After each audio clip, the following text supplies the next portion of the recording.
அன்பும் பண்பும் பாசமும் நேசமும் நிறைந்த நட்புகளுக்கும் உறவுகளுக்கும் என் இனிய காலை வணக்கம். இன்று ஒரு குறள். அதிகாரம் 64, அமைச்சு. குறள் எண் 632. வன்கண் குடிகாத்தல் கற்றறிதல் ஆழ்வினையோடு ஐந்துடன் மாண்டது அமைச்சு.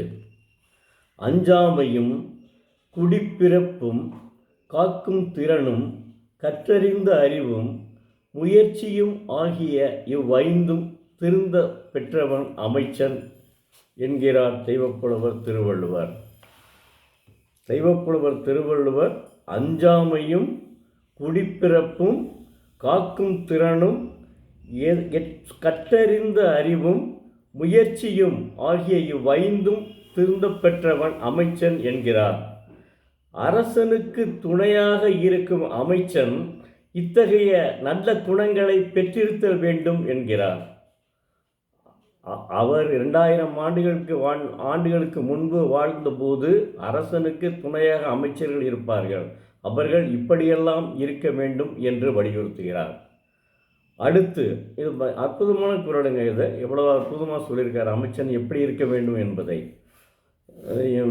அடுத்து இன்னொரு குறளையும் அறத்துப்பாடி நான் சொல்லிவிடுகிறேன். தற்காத்து தற்கொண்டார் பேணி தகை சார்ந்த சொற்காத்து சோர்விழால் பெண்.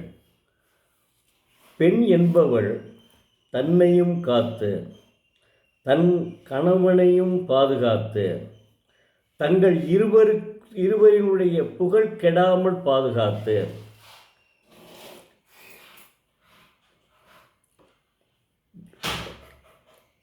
தன் கடமைகளில் தவறாமல் இருப்பவளே பெண் என்பவள் என்கிறார் தெய்வப்புலவர் திருவள்ளுவர்.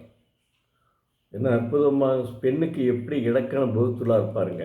அந்த காலத்தில், ஏன்னா 2000 ஆண்டுகளுக்கு முன்பு பெண் எப்படி இருக்க வேண்டும் என்று சொல்கிறார். இன்றைக்கு படித்து அவர்கள் வேலைக்கு போகிறார்கள். அதை பற்றி அவர்கள் இப்படியும் இருக்கணும் அப்படியும் இருக்கணும். ஆனால் அவர் பெண்ணுக்கு இலக்கணம் வகுத்திருக்கார் 2000 ஆண்டுகளுக்கு முன்பு பெண் எப்படி இருக்க வேண்டும் என்பதை. உதாரணத்திற்கு, ஒரு ஊரில் கணவனும் மனைவியும் வாழ்ந்து வருகிறார்கள். அவர்களுக்கு ஒரு மகன் உண்டு. அவனுக்கு திருமணம் செய்து வைக்கிறார்கள். அந்த மகனும் இந்த பெண் மருமகளும் கூட்டு குடும்பத்துடன் தன் கணவன், தன் மாமா, தன் மாமியார், தன் மனைவி நால்வரும் கூட்டு குடும்பத்துடன் எந்தவித சிக்கலும் இல்லாமல், மாமியார் மருமகள் சண்டை இல்லாமல் நடந்து வருகிறார்கள். இன்றைய காலத்தில் நீங்கள் எடுத்து பாருங்கள், என்ன செய்கிறாங்க? திருமணம் ஆகி வந்தவுடனேயே முதல்ல தடி குடித்தனை வைக்கணும் பேசிட்டு, கொஞ்ச நாளைக்குள்ளே என்ன செய்கிறாங்க? அவங்க வயதானிட்டாங்கன்னா அவங்கள அப்படியே கொண்டு இதில் சேர்த்து விட்டுருங்க, முதியோர் இல்லத்தில் சேர்த்து விட்டுருங்க அப்படின்னு சொல்கிறாங்க. இந்த காலத்தினுடைய பெண், இந்த காலத்தில் இருக்கக்கூடிய நடவடிக்கை 2000 ஆண்டுகளுக்கு எப்படி இருந்தது? ஆனால் இப்போது நான் இப்போ சொன்னேன்ன, பெண் எப்படி இருக்க வேண்டும் என்பதற்கு இதற்கு என்னுடைய மனைவியும் உதாரணம். என்னுடைய மனைவி, நான் என் வீட்டையும் நான் உதாரணமாக சொல்கிறேன். மற்றவங்க ஏன் போக, என்னுடைய மனைவி, நான், என்னுடைய அப்பா, என்னுடைய அம்மா, என்னுடைய மகன்கள் 2 பேர், எல்லாரும் கூட்டு குடும்பமாகவே வாழ்ந்தோம்.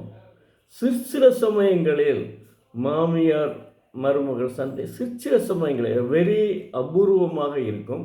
சாயந்தரம் குடிக்கிறவாங்க. நான் அதை தலையிடவே மாட்டேன், அந்தளவுக்கு இருக்கும். காலையில் எழுந்த உடனே காப்பி போட்டு கொடுக்குற அப்பா என் மருமக இல்லைலாம் சொல்லும். காலையில் எழுந்த உடனே காப்பி போட்டு கொடுக்குறாளே மருமக, இதுக்கு மேலேயா மருமக வேணும் அப்படின்னு என்னுடைய அம்மா சொல்லுவாங்க. என்னுடைய அம்மா இறக்கையிலே 97 வயசு. ஏன்னா நாங்கள்லாம் கிராமத்தில் இருந்தவங்க.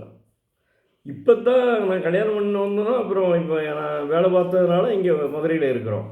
கிராமத்தில் இருந்ததுனால காலையில் 5 மணிக்கு எங்கள் அம்மா எந்திரிப்பாங்க.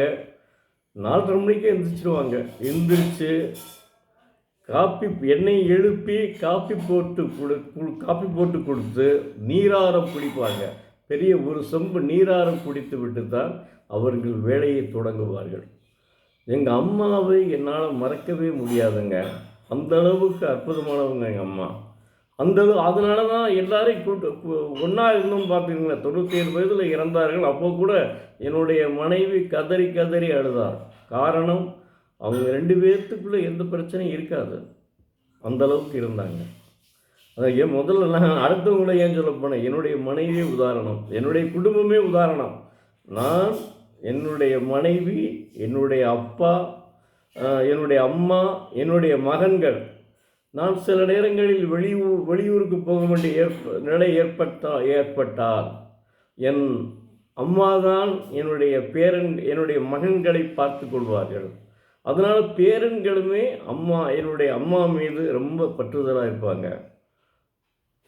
நன்றி. வாழ்க வள்ளுவம், வளர்க அவர் புகழ். மீண்டும் நாளை பார்ப்போம்.